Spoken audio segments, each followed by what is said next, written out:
gracias. Buenos días, mis hermanos. Gracias por estar en este lugar, porque Dios nos acompaña siempre y nos ha acompañado y nos sigue acompañando. Amén. Vamos a orar primeramente a Dios, que el Espíritu Santo nos guíe, nos fortalezca, nos dé palabra, nos dé su santa sabiduría para entender lo que Dios tiene para cada uno de nosotros. Que el Señor siga llenando nuestras vidas, que el Señor siga cada día llenándonos más de tu Santo Espíritu, Dios mío. Que aprendamos cada día a entender lo que tú quieres para nosotros, a hacer la voluntad de Dios y a saber el poder de Dios que tiene sobre nosotros, Dios mío. Gracias, Señor, te doy. Para ti toda la honra, la gloria y la alabanza. Amén y amén. Mis hermanos, en esta mañana vamos a hablar sobre lo que nosotros sabemos y a veces confundimos lo que es el renacer, lo que es la resurrección. Una cosa es la resurrección y otra cosa es resucitar. Esas son unas grandes diferencias que hay en esas dos palabras. Y para eso vamos a abrir nuestras Biblias en San Marcos 5, del 35 al 43. San Marcos 5, del 35 al 43. Es una lectura que ya varias veces la hemos tocado en algunas ocasiones, pero esta vez es enfocada de otra forma diferente. No tiene nada que ver con lo que se hace generalmente en Semana Santa, que es como la resurrección, que uno lo toma por ese lado. Aquí es muy diferente el enfoque que le vamos a dar. Entonces, en el versículo 35 ya todos lo tenemos. Amén. San Marcos 5 del 35 al 43 nos dice: mientras él aún hablaba, vinieron de casa del principal de la sinagoga, diciendo: tu hija ha muerto, ¿para qué molestas más al maestro? Pero Jesús, luego que oyó lo que se decía, dijo al principal de la sinagoga: no temas, cree solamente. Y no permitió que le siguiese nadie sino Pedro, Jacobo y Juan, hermano de Jacobo. Y vino a casa del principal de la sinagoga y vio el alboroto y a los que lloraban y lamentaban mucho. Y entrando les dijo: ¿por qué alborotáis y lloráis? La niña no está muerta, sino duerme. Y se burlaban de él. Mas él, echando fuera a todos, tomó al padre y a la madre de la niña y a los que estaban con él, y entró donde estaba la niña. Y tomando la mano de la niña, le dijo: Talita cumi, que traducido es: niña, a ti te digo, levántate. Y luego la niña se levantó y andaba, pues tenía 12 años, y le esperaron grandemente. Pero él les mandó mucho que nadie supiese y dijo que se les diese de comer. Amén y amén. Entonces, mis hermanos, cuando nosotros vemos en el Antiguo Testamento, inclusive en el Nuevo Testamento, hay muchas manifestaciones del poder de Dios sobre lo que nos habla de personas que murieron y fueron resucitadas. Hay muchos ejemplos que nosotros vemos en la Biblia, como ¿cuál? Como Lázaro, fue uno, la hija de Jairo, que es la que estamos tomando acá. También estamos viendo otro ejemplo de el hijo de Sunamita, que ¿quién fue que oró por él? Eliseo. Dice que el hijo de la Sunamita sufrió un dolor de cabeza y fue tan fuerte que él murió, y después de eso oró Eliseo y en la oración que realizó volvió otra vez a tener vida. Entonces nosotros vemos dos formas de ver, y es muy importante para nosotros en esta mañana tener en cuenta la diferencia de lo que es la resurrección y resucitar. Si nosotros vemos en un diccionario, dice resucitar es retornar, regresar, reaparecer. Y la resurrección dice, vea que esto es lo más importante para nuestras vidas en esta mañana. La resurrección es renacer, volver a nacer. Y eso es lo que Dios quiere en esta mañana mostrarnos, y es volver a nacer. No solamente necesitamos ser resucitados, sino volver a nacer de nuevo, para volver a tomar el poder de Dios para tener nuestra fortaleza. Cuando nosotros como cristianos empezamos a andar en la vida cristiana, cuando conocemos de Dios, cuando damos nuestros primeros pasos, quizás en la iglesia llegamos, nos congregamos, estamos en fraternidad aquí todos juntos, cuando nosotros tomamos ya después el bautismo espiritual, ¿sí? Tanto espiritual como el bautismo en agua, nosotros decimos y creemos que solamente nosotros dejamos el viejo hombre y uno dice que vuelve uno a nacer. Pero ¿qué pasa con eso? Que muchas veces, a pesar de esas situaciones que nosotros en la vida cristiana, nosotros empezamos nuestra vida cristiana. Nosotros nos congregamos en una iglesia, nosotros ayunamos, nosotros oramos, nosotros estamos aquí reunidos en esta iglesia, nosotros nos bautizamos. Todo lo que Dios nos dice o lo que la Biblia nos muestra, nosotros lo hacemos. Pero a veces, ¿qué pasa? Que no tomamos en cuenta que a pesar de todas esas cosas seguimos batallando todos los días por las mismas circunstancias, las mismas dificultades, los mismos problemas siempre los vamos a tener. Y es cuando nosotros nos venimos a cuestionar y decimos ¿qué nos pasa? Si yo vengo a la iglesia, si yo ayuno, si yo estoy orando, si yo estoy buscando de Dios, si yo estoy conociendo de Dios, ¿por qué sigo batallando en mi vida? ¿Qué es lo que pasa? Sigo con las mismas dificultades. Muchas veces se sigue con las mismas cargas, con los mismos vicios que uno trae, con las mismas maldiciones generacionales que uno trae, con la misma vida que uno sigue. Y siempre nos cuestionamos, ¿qué pasa en mi vida? Si yo le sirvo a Dios, pero ¿por qué esto? ¿Pero por qué aquello? ¿Por qué me suceden estas cosas? O sea, Dios nos dice en esta mañana, no necesitamos solamente buscar de Dios, sino es en esta mañana Dios nos dice es aprender y volver a nacer y conocer verdaderamente a Dios. Nosotros fallamos en eso.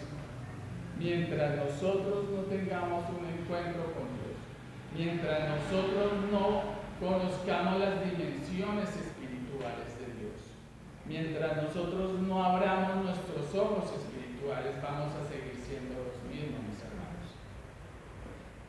Vamos a vivir, alguna vez yo les decía a ustedes que mi mamá me llevó como a los 8 o 9 años a la iglesia.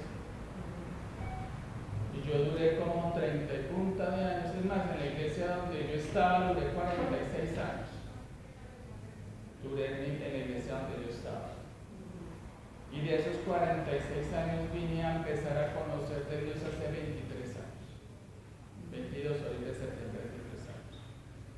Y no me lo enseñó ni la iglesia, no me lo enseñó ni el pastor, no me lo enseñó ni una persona, ni un líder, ni otro. Eso fue un encuentro personal con Dios. Porque creemos nosotros que a veces con estar en la iglesia estamos cumpliendo.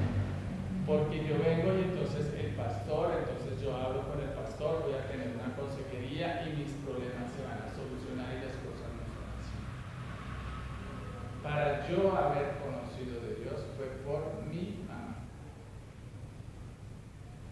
Fue la que me abrió esos ojos espirituales, porque era una persona igual de ciego a muchos que estamos en la iglesia como lo era yo, sentado calentando una vaina. ¿Cuántos de nosotros estamos aquí, pero nuestra mente y nuestro pensamiento está en otro lado? Ahorita tengo que salir, tengo que estar allí, tengo que hacer el almuerzo. Y hay muchas personas que inclusive ni el domingo asisten a la iglesia. Dios nos da 7 días y ni siquiera uno, que es el domingo, para estar en la iglesia, para congregarnos. Y eso es muy importante, porque debemos estar en comunidad, en confraternidad con Dios. No solo falta resucitar, sino todo lo contrario. Nos falta la resurrección para conocer el poder de Dios, para volver a nacer. Esa es la diferencia. La resurrección es volver a nacer, volver a conocer de Dios, volver a dejar el pasado, volver a empezar, a dejar lo que no nos dejaba vivir, a dejar esas ataduras y esas cosas. En la lectura que tuvimos sobre la hija de Jairo, se dice que la niña no solo resucitó, sino esta palabra era para el papá de la niña, que era Jairo. Si nosotros nos ponemos a ver en toda la lectura, dice que Jairo, ya cuántos versículos, somos como 6 versículos, y hablamos y en todas las dice, casi en todos los versículos dice, era el principal de la sinagoga, era un doctor que conocía de leyes, era una eminencia en conocer toda la palabra de Dios. ¿Y qué es eso? Era uno de los grandes sacerdotes que quizás tenía en ese momento la parte espiritual y religiosa. Y él pensaba, y él aún en ese momento creía que no había llegado el Mesías. Y la palabra de Dios le decía, era para él. ¿Por qué? Porque él, a pesar de tanto estudio que a veces uno tiene, tanta cosa que a veces uno, la doctrina que a veces uno tiene, y muchas veces uno es ciego porque no la conoce. Así le pasó al papá al papá de la niña. Entonces nosotros nos ponemos a ver que él en ese momento, cuando llegó Jesús y se dio cuenta, y en esa dificultad que tenía con la hija, dice que a él sí se postró a los pies de Jesús. Mira lo importante. Reconoció quién era Jesús. Y en medio de esa dificultad dijo, ahora sí sé quién es Jesús. Dejó a un lado quizás todos sus conocimientos espirituales y toda la parte religiosa y todo lo que sabía de la Biblia, de la ley de Moisés, de todo lo que él tenía de todo ese conocimiento. Quizás cuando se postró a los pies de Jesús, ahí sí reconoció quién era él. Y que él tenía el poder de Dios para hacer grandes cosas y para solucionarle el problema que tenía en ese momento. La dificultad, y no era cualquier dificultad, saber que su hija estaba grave, estaba muy enferma y que iba a morir. ¿Cierto? Si nosotros en la misma palabra nos devolvemos al versículo 22 y 23 del mismo capítulo 5, mire, el versículo 22 nos dice: y vino uno de los principales de la sinagoga. Vea que toda la palabra siempre es así. Y vino uno de los principales de la sinagoga, llamado Jairo. Y luego que le vio, ¿qué hizo? ¿A los pies de quién? De Jesús, reconociendo lo que él era, el que podía, y que él era el Mesías y el Salvador. Y en el versículo 23 nos dice: y le rogaba mucho diciendo: mi hija está agonizando, ven y pon las manos sobre ella para que sea salva y vivirá. Ahí es cuando él reconoce que la única solución y la única salvación que tenía era buscar al que todo lo puede, al que podía sanarla y al que podía resucitarla. Amén. Cuando nosotros hablamos de la resurrección y eso mismo en esa experiencia de Jairo, nosotros debemos de ver que en ese momento Jairo no tenía abiertos sus ojos espirituales, no tenía sus sentidos, a pesar de que nosotros, mire, escuchamos, olemos, degustamos, todos estos sentidos, pero son unos sentidos que son humanos, pero no hemos nunca abierto nuestros sentidos espirituales, esos ojos espirituales para que Dios nos muestre cosas grandes en nuestras vidas. Por eso les digo, mis hermanos, ¿cuántos años llevamos en nuestra vida espiritual? Y no hemos dejado, a veces muchos quizás siguen siendo ciegos espiritualmente. Ciegos porque no conocen de Dios. Ciegos que en un problema, en una dificultad son los primeros.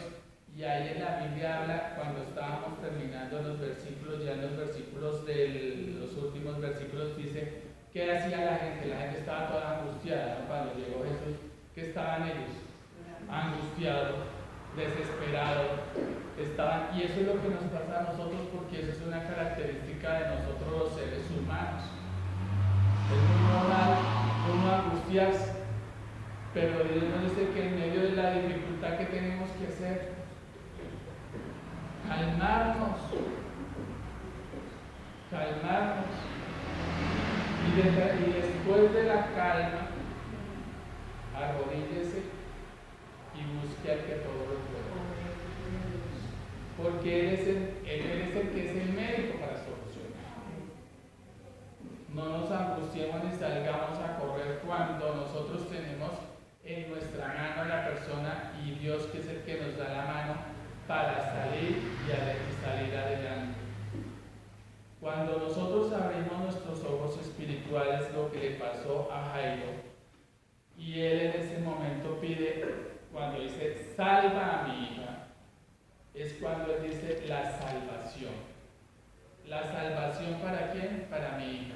Pero la salvación no la da cualquier persona. La salvación, ¿quién la da?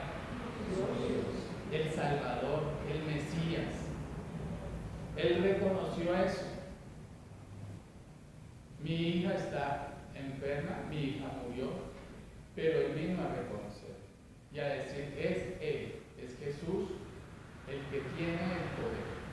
Y fuera más allá de eso, pidió la salvación para su hija. Y sabía que la salvación no le iba a encontrar sino en el Salvador y en el Mesías.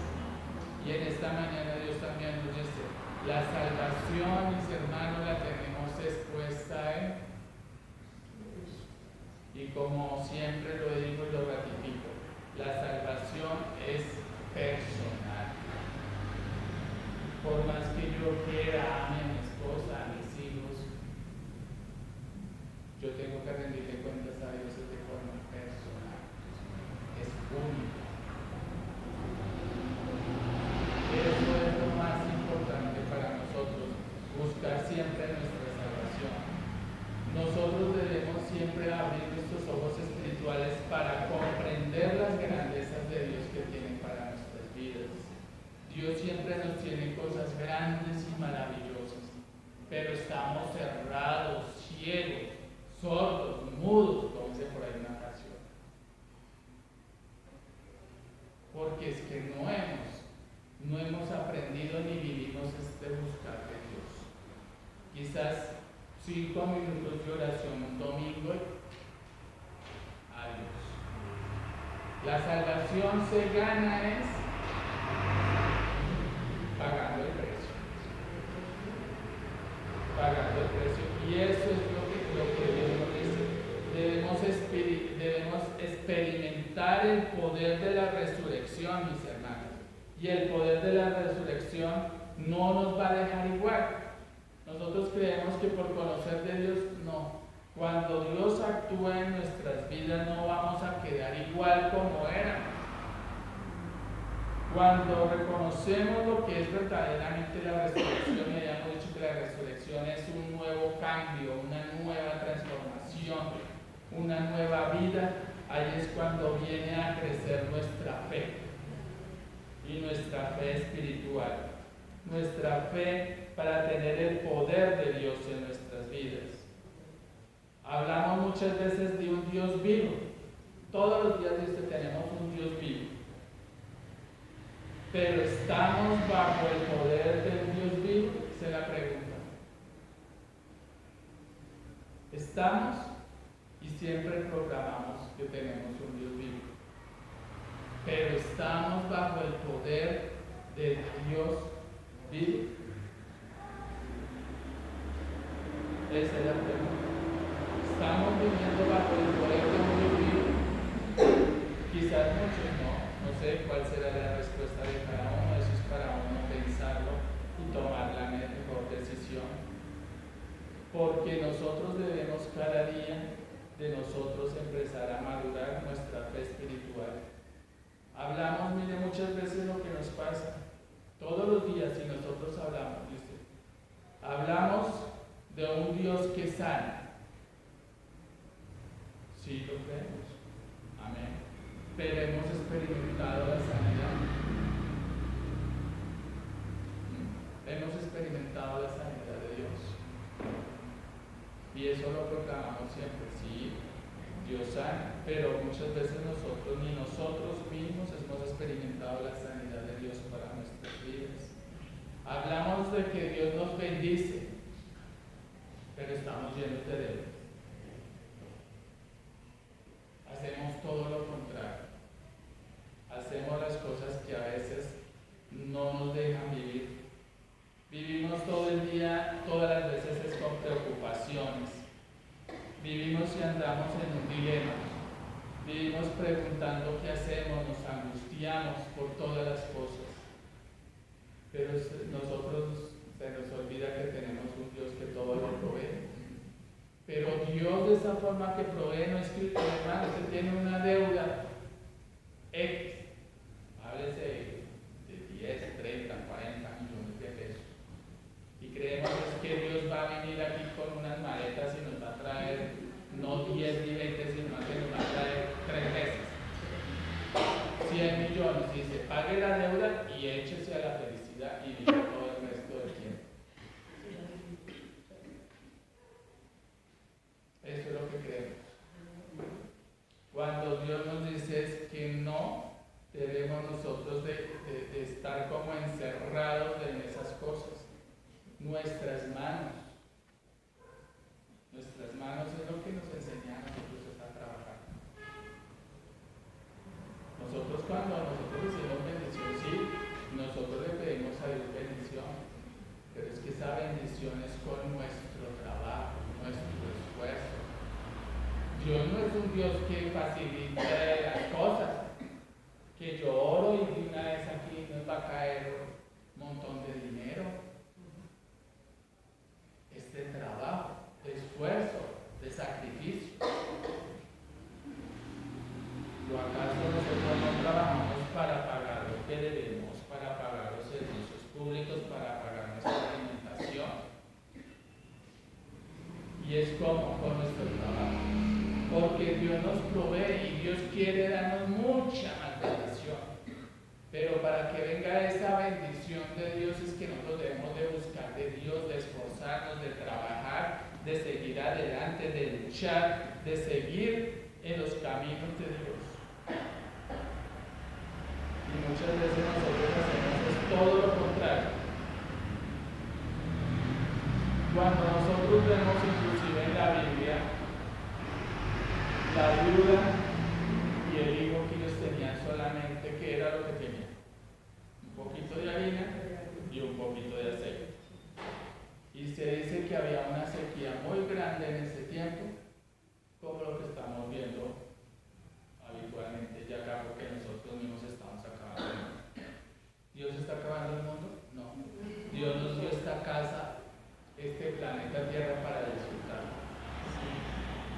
pero nosotros somos los que lo estamos acabando. Nosotros mismos. Ya hay tanta gente en este mundo que no sé qué vamos a hacer, ya hay como 6.000, no sé qué millones de personas. Este país antes era por ahí de 10, 20, ya vamos en 50. Ya casi pues, llegaremos a una meta de 55, quizá en un tiempo, si llegaremos a ver hasta 60 millones de personas. Si nomás aquí en Bogotá ya hay 10 millones.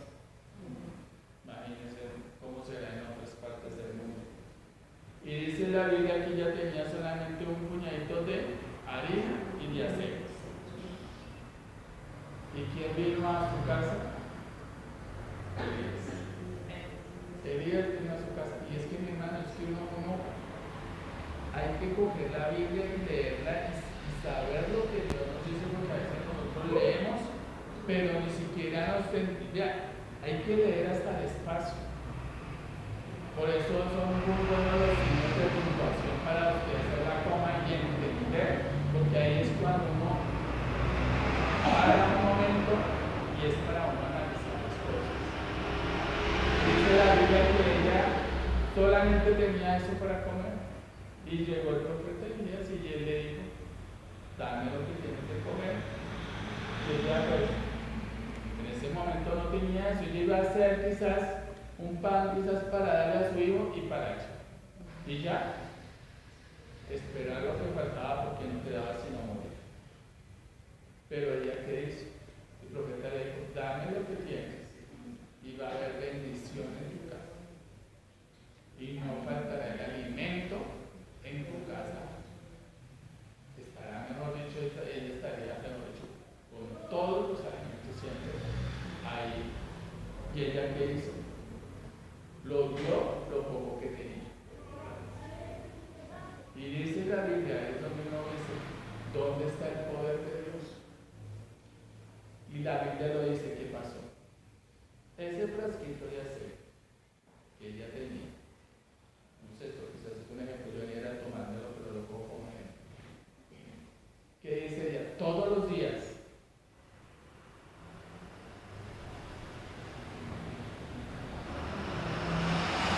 Quizás era un frasco igual como este que es. El poder de Dios. No era que tenía un jarrón o un galón inmenso. Y uno dice, pero ¿dónde está el poder de Dios? No sé, ahí está. Y ella todos los días.